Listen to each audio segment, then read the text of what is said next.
Un livre qu'il est très difficile pour moi d'évoquer, puisque j'en connais bien l'auteur, c'est Gilles Jacob. La vie passera comme un rêve. On en a beaucoup parlé au mois de mai.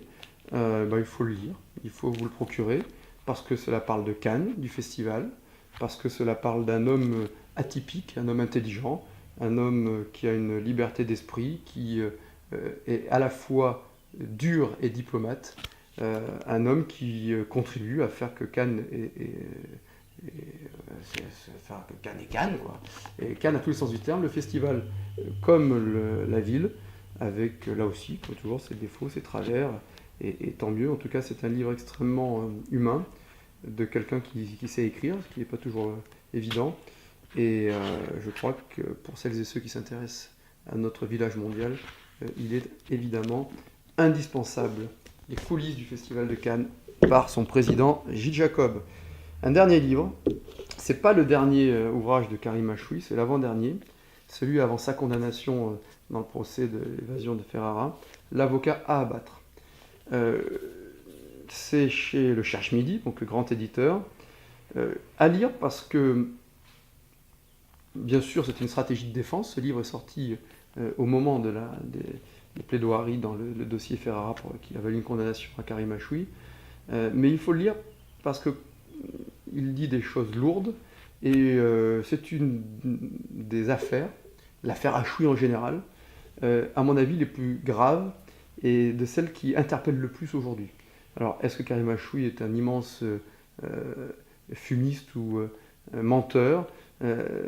En toute hypothèse, il a mis en cause des hautes personnalités, en tout cas des personnes de la police, dans la tentative d'assassinat dont il a été victime, en plein cœur de Paris. Il s'est pris 2 balles, il est miraculeusement échappé à cette tentative d'assassinat. On peut penser, comme certains le disent, qu'il a trop fricoté avec le milieu, etc.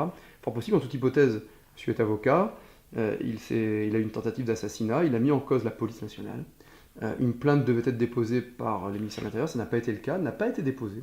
Et je trouve que nous, en tant que citoyens, c'est ma liberté de le dire, eh bien, on a le droit à la vérité, de connaître la vérité. Est-ce que M. Achoui a été victime d'un complot? Est-ce qu'il a été une victime idéale pour celles et ceux qui lui reprochaient de faire libérer des voyous, ce qui est le rôle d'un avocat? Ou est-ce que c'est un immense mythomane? Est-ce que c'est les deux à la fois? En tout cas, c'est à lire parce que c'est à suivre, parce que cela parle de nos libertés fondamentales à tous, et que nous sommes au cœur de ce qui caractérise l'action publique, c'est-à-dire la capacité de garantir la liberté des citoyens. Les questions qu'il pose n'ont pas trouvé des réponses, et cela crée un doute sur certaines institutions françaises. Je vous parlerai pour conclure de 3 romans, et j'ai décidé de ne pas vous parler de mauvais romans, donc de 3 bons romans. Malavita encore, de Tonino Benacquista, chez Gallimard. Excellent roman, bien écrit, drôle, facile à lire, plaisant, d'une saga qui permet de retrouver des personnages de repentis, mafieux américains qui viennent en France, etc. Il ne faut pas s'en priver de lire des bons romans, des bons romanciers contemporains. Tonino Benacquista, il a publié donc Malavita en 2004 et Malavita encore plus récemment. Donc vous pouvez commencer par Malavita encore ou par Malavita. Et c'est un scénariste, il a travaillé avec Jacques Audiard, enfin, quelqu'un de grande qualité, de grand talent. Bienvenue au club de Jonathan Coe. Je vous le montre en folio parce que c'est un ouvrage qui a maintenant 6 ans et j'avais chroniqué dans ce même blog de façon écrite, après avoir regardé cette vidéo, l'ouvrage suivant, la suite. C'est un peu comme Malavita encore, qui est la suite de Malavita. Alors, Bienvenue au club, c'est le premier d'une saga. La deuxième de la saga s'appelle Le Cercle fermé. Excellent ouvrage de Jonathan Coe, très bien traduit en français. Fait partie de ces auteurs britanniques qui s'interrogent avec une conscience politique très forte sur la fin du travaillisme à l'ancienne en Grande-Bretagne, la montée du néolibéralisme, l'apparition d'un New Labour, et les personnages sont très attachants, sont trop complexes, ça parle de la vie, ça parle de l'amour, ça parle de l'engagement. Un vrai roman, un grand roman. Il faut lire les romans de Jonathan Coe.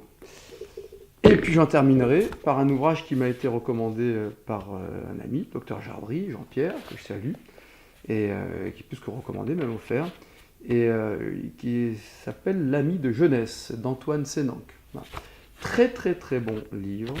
Je ne dirais pas que c'est pas la même révélation que pour l'élégance du hérisson, quand j'en avais parlé à l'époque.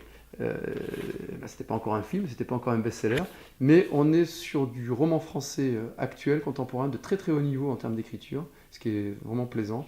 C'est bien rédigé, là aussi on est dans du roman, on parle d'amour, etc. On parle d'un homme qui a la crise plus de la cinquantaine que de la quarantaine, et on parle de notre époque, du contemporain, mais on en parle bien, avec une belle langue, et sans tomber dans tous les clichés habituels, et les niaiseries habituelles.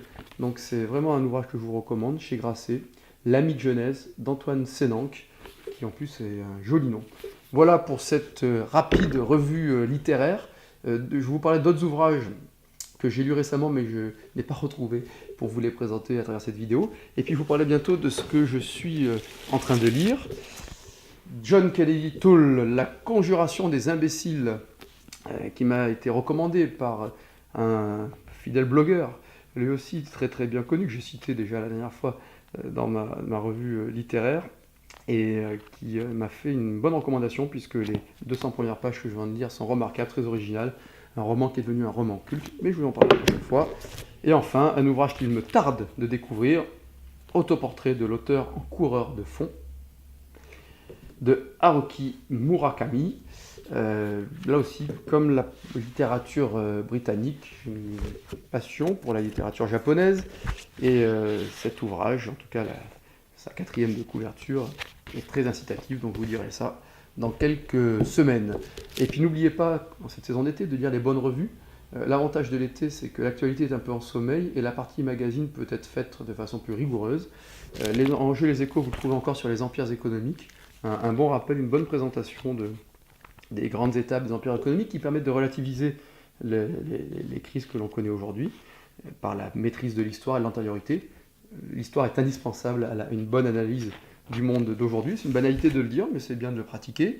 Et puis vous avez également, je pense que c'est toujours en vente, un supplément du monde des religions, enfin le monde des religions, sur les sagesses antiques et grecques, qui est remarquable, avec plusieurs auteurs. Alors là aussi, il y a l'irrégularité sur les papiers. Le papier sur Aristote est nettement moins bon que celui sur Socrate et sur Platon, mais très très très très bon supplément qui nous renvoie à nos fondamentaux sur la logique gréco-romaine, enfin surtout grecque, et qui annonce aussi le christianisme à travers en particulier la révolution de Socrate et de Platon.